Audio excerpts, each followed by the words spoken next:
Hello ladies and gentlemen, Jeremy Smith here at Photog J the Great.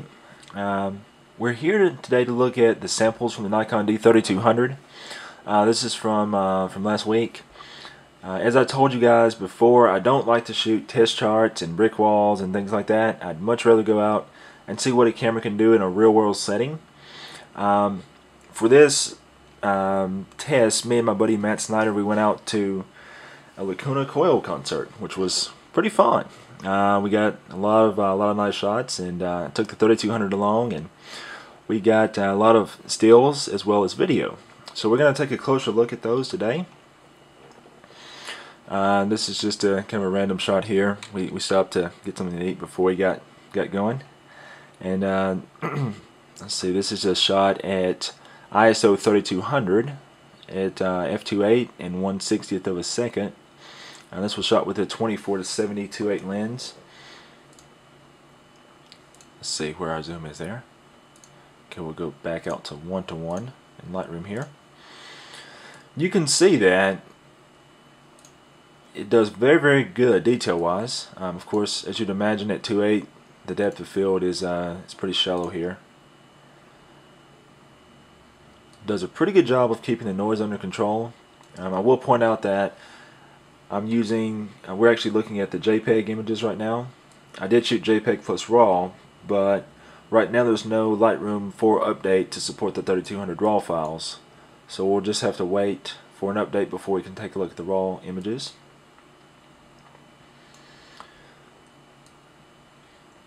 You can see a bit of noise here if we look in the shadow regions of the image. It does pretty good. The only downside I'd say, which this is pretty normal when it comes to most of the consumer level cameras, the noise reduction is pretty heavy-handed. I did use it on just the normal noise reduction setting, so I just left it at its default setting. But you'll still notice that the noise reduction is pretty heavy in some areas. As we'll see in a moment, there will be a little bit of blockiness and you know, and some just weird kind of artifacts from the noise reduction. All in all, though, not too bad at all. I could have shot a lot of images in low light, in studio, and I have no doubt that the 3200 would have been very good detail wise. Theoretically, it would be better than something like a D700, but since the common consensus is, you know, that cameras that are higher megapixel counts with smaller sensors don't do as well in low light, that was the main area where I wanted to test it. I didn't want to test this camera in an area where I knew it would do good. I wanted to see kind of worst case scenario, if you will. There's there's Matt Snyder.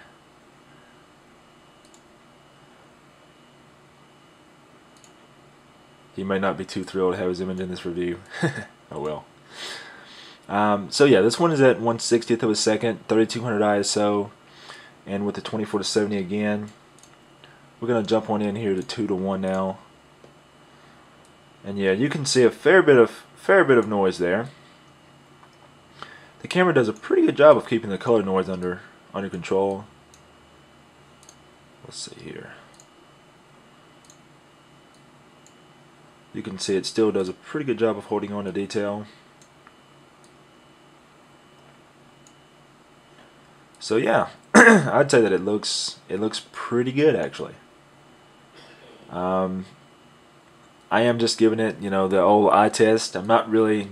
This is not by any means a scientific test, but it does seem to be. It does seem to be maybe just a slight bit better than the D7000 at 3200. It does seem to hold on to more detail. It's not quite full frame, but it seems to do really well. Whenever I get the Lightroom 4 update that supports 3200 RAW files, whenever Adobe decides to release that, I'll probably grab a couple 7000 files and a couple 3200 files and compare them side by side. Another pretty neat shot there. Let's move on. Let's find something a little bit better here. Okay, here's a pretty cool shot. This is at 6400 ISO, 1/100th of a second, and 200 millimeters. This was shot with the 70-200 VR2. Once again, you'll notice that the camera does a really good job of keeping the noise at bay. At 6400 though, it is starting to come apart a bit.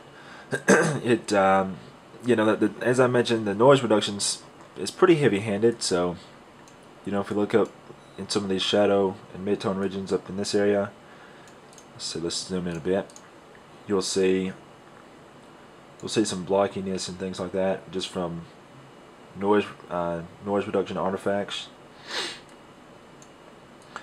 But all in all, though, it looks pretty good. I mean, it looks really good if you consider the fact that we're shooting with a 24 megapixel APS-C size sensor cam.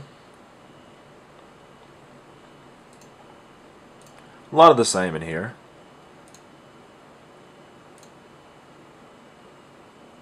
Most all these, I believe, were shot at 6400 ISO. If we jump back into 2:1 magnification in Lightroom here, you can see we go over to some of these shadow regions. You can see once again a little bit of noise artifacts. It's definitely still usable quality at 6400, but I would definitely make a very, very strong effort to keep this camera at 3200 or lower. You know, if I were using it. Going back to that image of my buddy Matt Snyder again, you can see at 3200 it seems to strike a pretty nice balance between noise and performance. So anyways, we're going to go ahead and take a quick look at some of the video now.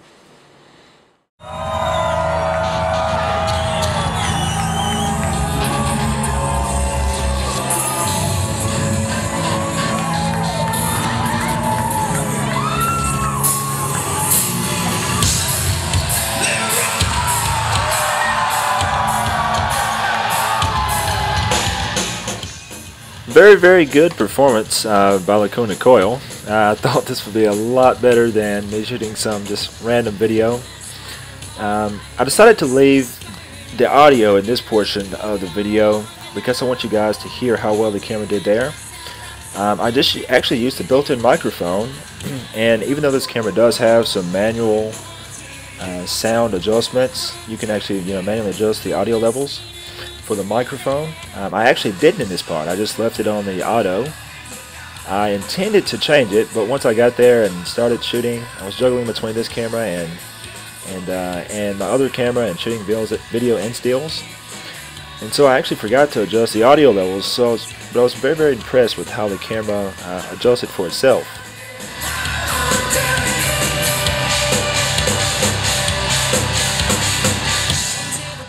For all of the first part of this video, I used the Nikon 50mm 1.4G, and it did really well. It's basically going to give you, about 75 millimeters on a crop sensor camera, and I shot at about 1600 ISO at about f2 or either 2.8 for this part.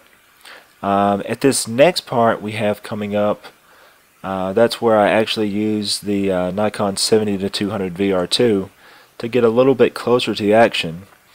You will notice some subtle banding in parts of this video, and I don't really think that's the fault of the camera. I think that mostly has to do with the refresh rates of the LED stage lighting that they're using here. But video looks very good. I'm still primarily a still photographer, but as I continue on more, I'll be able to give more feedback about video as well.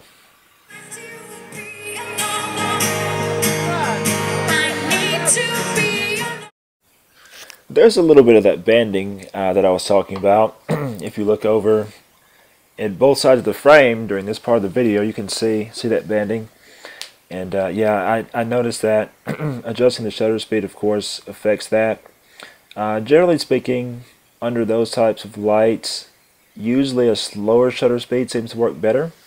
Here I was at a 60th of a second, I honestly wish I had remembered to bring an ND filter, but anyways, that's another story. All in all, though, the camera did well. This right here is at 6400 ISO. 70 to 200 VR2 lens was used. You guys will have to just excuse the shaky video a little bit in the beginning. Sorry about that. It would have been nice to have a swiveling LCD screen, but as I mentioned earlier, I feel like Nikon will no doubt be coming out with the D5200, which will have, you know, a swiveling screen. It'll probably be a little bit faster, probably around 5 frames a second, I would imagine, and it would also still be the same 24 megapixel sensor. So that's something that we will definitely keep an eye out for.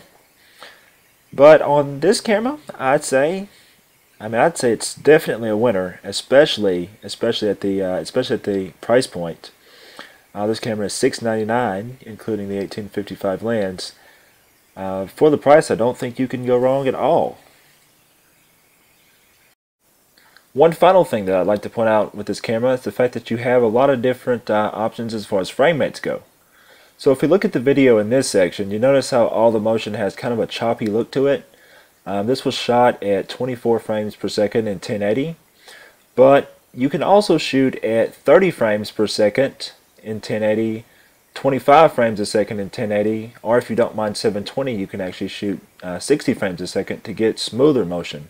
So that's another thing I like. Anyways, if anyone has questions, write me a message or a comment. Until next time, Photog J the Great, signing out.